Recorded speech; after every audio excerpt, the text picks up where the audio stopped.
Hey everybody! So I just thought I would preface this video. This is round 2 of my rebuild or refurbish or restoration of the Silvertone Esplanade. I didn't get that on film when I started. Go ahead and before you do anything, give me a thumbs up on this video and go ahead and hit subscribe to my channel if you hadn't yet. I really appreciate all the support. Yeah, this is super fun for me, and it's just it's awesome to see everybody comment on these posts and just to get your support. I love it. So thank you so much for that. I hope you enjoy round 2 of this restoration. Yeah, it's been a fun one. It's been also a learning experience for me, and I've had other builders and luthiers and stuff reach out and give me a lot of advice and tips and tricks and stuff, which I really appreciate as well. So I'm glad you guys are following, and I hope you enjoy.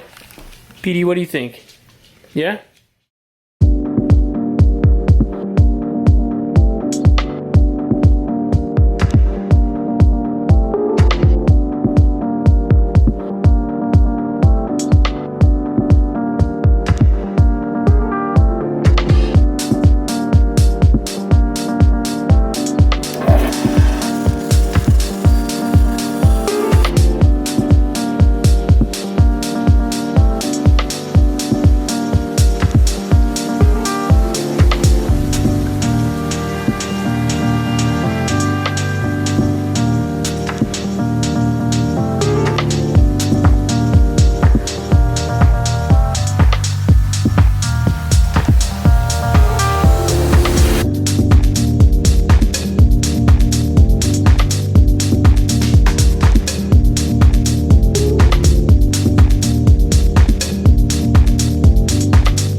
Alright, so now that I got everything masked off, let's go ahead and start painting. First I'm going to start with priming, and I'm going to do a primer filler, and then move on to color code after that.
so I've gone through and I'm sanding the whole body down. I'm actually not wet sanding this finish because I started to do that, and then I'm really unfamiliar with this type of finish because this is my first time using it. Since it's a water-based acrylic, it left these weird like streak marks, like white streak marks where the water was dripping from when I was wet sanding, and it just turned like milky white on the finish itself. So I decided I would just dry sand it, which is not something I would normally do, but it's actually working really well. Yeah, hopefully it turns out all right.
So I'm realizing I completely forgot to do a few things. I forgot to film spraying or my painting of the mounting rings and extra other mounting hardware, like the truss rod cover and things like that. I decided to go with like a clear plexiglass, which I think I also got on camera a little bit, but I cut that out and shaped it for certain pieces, and I ended up going with a gold. I just used a Rust-Oleum gold bright shiny metallic, which actually works out great. It was super easy, lays on quick, cures quickly. I didn't want to have to mix up like a custom metallic for that. There wouldn't really need to, so I just sprayed it, and here's what we got. I didn't get it on camera because I forgot, but I painted it on the back of the pieces, and then it'll be like a transparent plexi with gold on the bottom, kind of like a Gretsch style pretty much.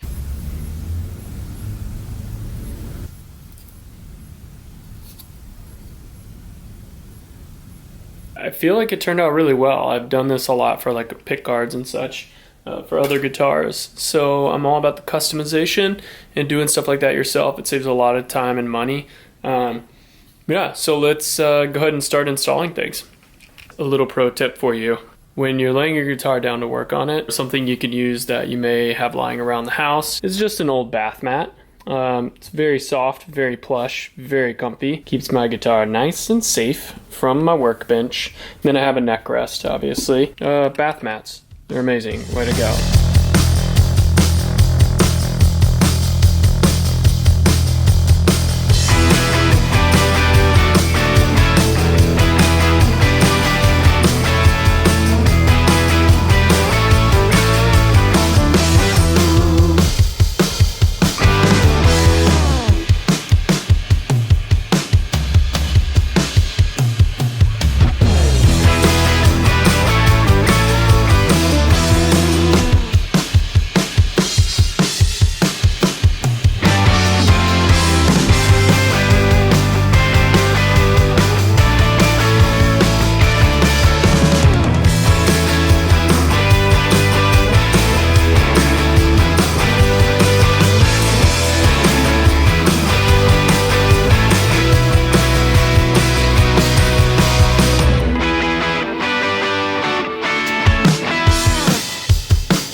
got a little issue here with the truss rod. And the truss rod that's on this is a little bit of an awkward size. I'll show you what I'm talking about. This is almost like a Gibson style truss rod. You can see the washer right down in there. And then here's the actual truss rod. And then here is the truss rod nut. The only problem is this is not original. It sticks out above where we would want it to be, so I can't put a truss rod cover down because it does not sit flush. With the end of it sticking out, I'm gonna have to cut off probably about that much of the bolt. It'll be way more manageable, and it's just not gonna have this end piece that sticks up and sticks out so far, because it's kind of pointless. There's no threads in there or anything. It's just a random piece that is like a little flute that sticks out. We don't need that. I'm gonna chop it off. We should be good to go. And then I can put the truss rod cover down.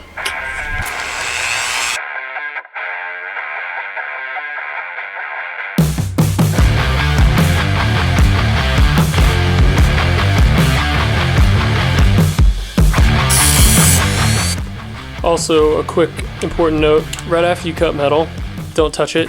Let it cool off for a few minutes because it gets really, really hot.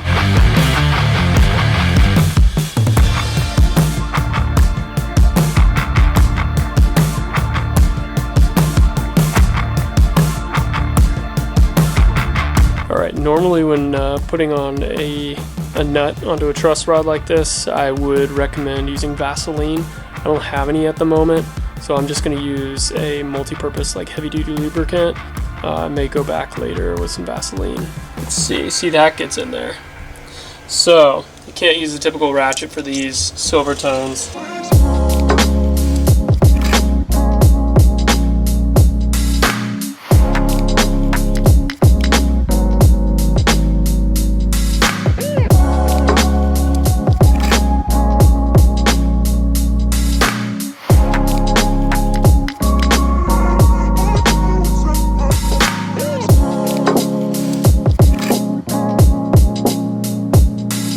So, there's another issue.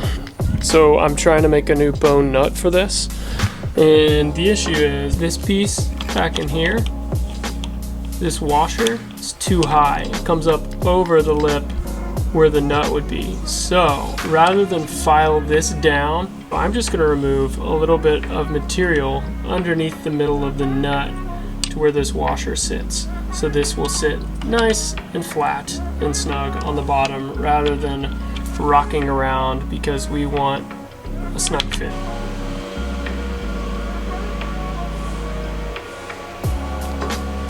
So I've gone ahead and moved a little bit of space, and now we're sitting flush. Nice.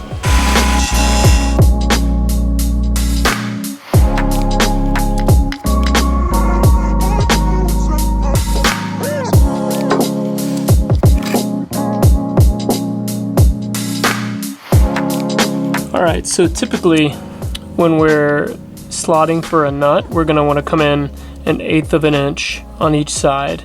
That way our strings don't fall over our fretboard, or they aren't too close to the edge of the frets. 1/8 of an inch. And I'm just going to come in from the edges about 1/8 just to make sure that's where we want to be. Now I'm going to take this handy dandy spacing ruler from StuMac. And the way to use this is you have to match either the high ones or the low ones together. And you just slide it along until you find what's best. Since I went ahead and set these 1/8 of an inch points, I can make sure by lining these up that this is the string spacing we want. Don't want to go too wide on the string spacing by accident.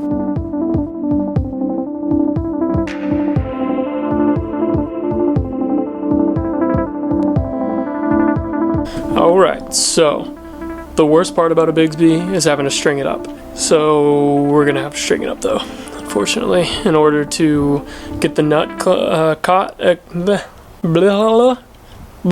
order to get the nut cut, we will have to string up the Bigsby. I'm going to put the bridge in place and sit it on a piece of tape, and I'm going to mark off where that needs to go, and then hit the underside of it with double-sided sticky tape just to lock it into place after we figure that out. Now if you take your guitar string and you pre-bend it like this, just take it around your finger or something like that and make sure the ball of the string is pre-bent. It helps tremendously when stringing the Bigsby.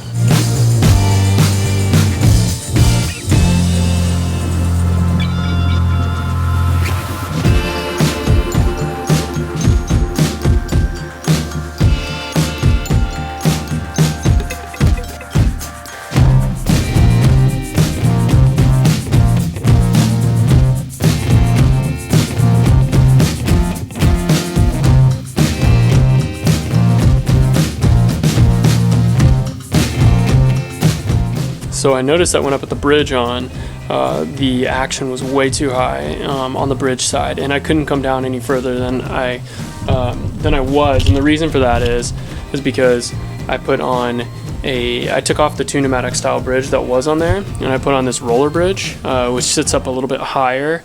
I could take the wheels off, but I don't want to do that because I want to still leave myself a little bit of adjustment room. So what I'm going to do is I'm going to take off more of the base of the bridge itself and bring it down that way. So yeah. All right, so what I've done is I've taped off the finish here and then put a piece of sticky 220 grit sandpaper, and I'm just gonna do this.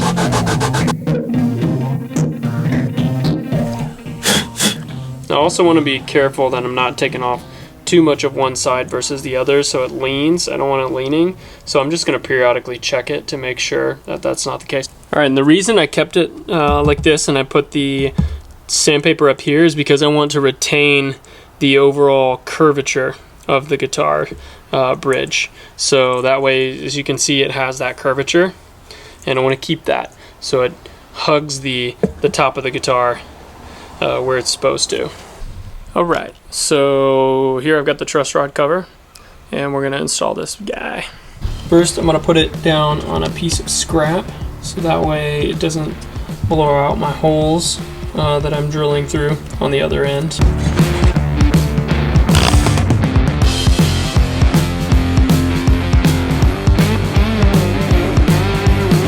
By putting the wood underneath, it gives you a nice clean back to it.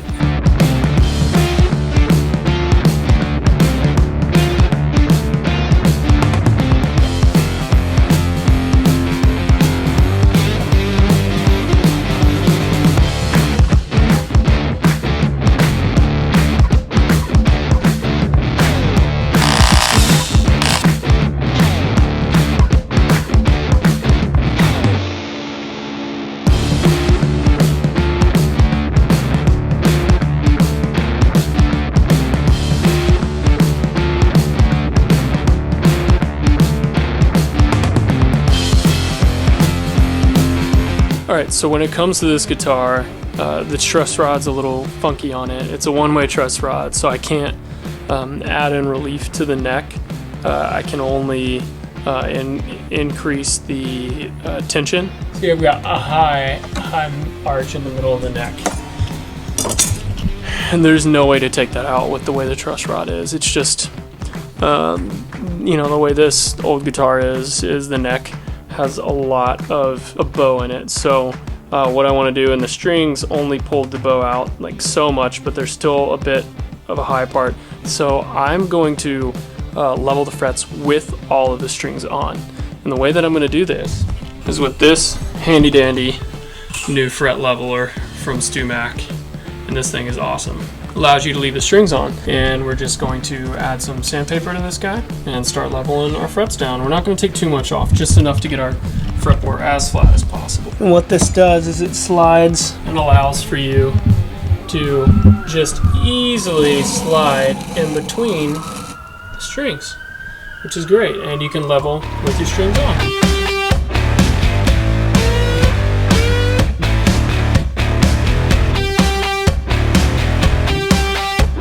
So if you notice, I kind of left these frets alone up here and didn't sand all the way flat because these are more of like my false frets. I'm not going to be playing that high up the neck, nor do I care if I want it to have that natural down slope to it. So that's okay as long as all of these are flat. I'm cool with that.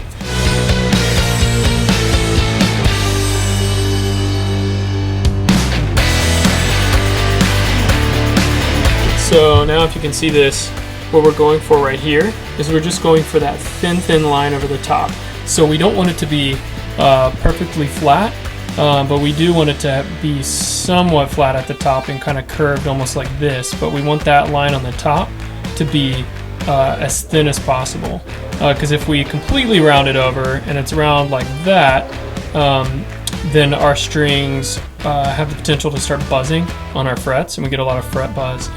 So we do want that top to be a little flat. Now I'll show you real quick. These are the two files I'm using. This is a new one that I just got. It's StuMax Z file, and the way this is shaped, it has this concave V shape, so it's really hard to screw up the fret level that way. I've been using this one though for years, and this has been my go-to. And this is just your traditional fret crowning file. It's got the U shape to it, and you can go too far with this though, so you got to be careful. Yeah, thought I'd try this guy out. If the frets aren't too wide, it works pretty well.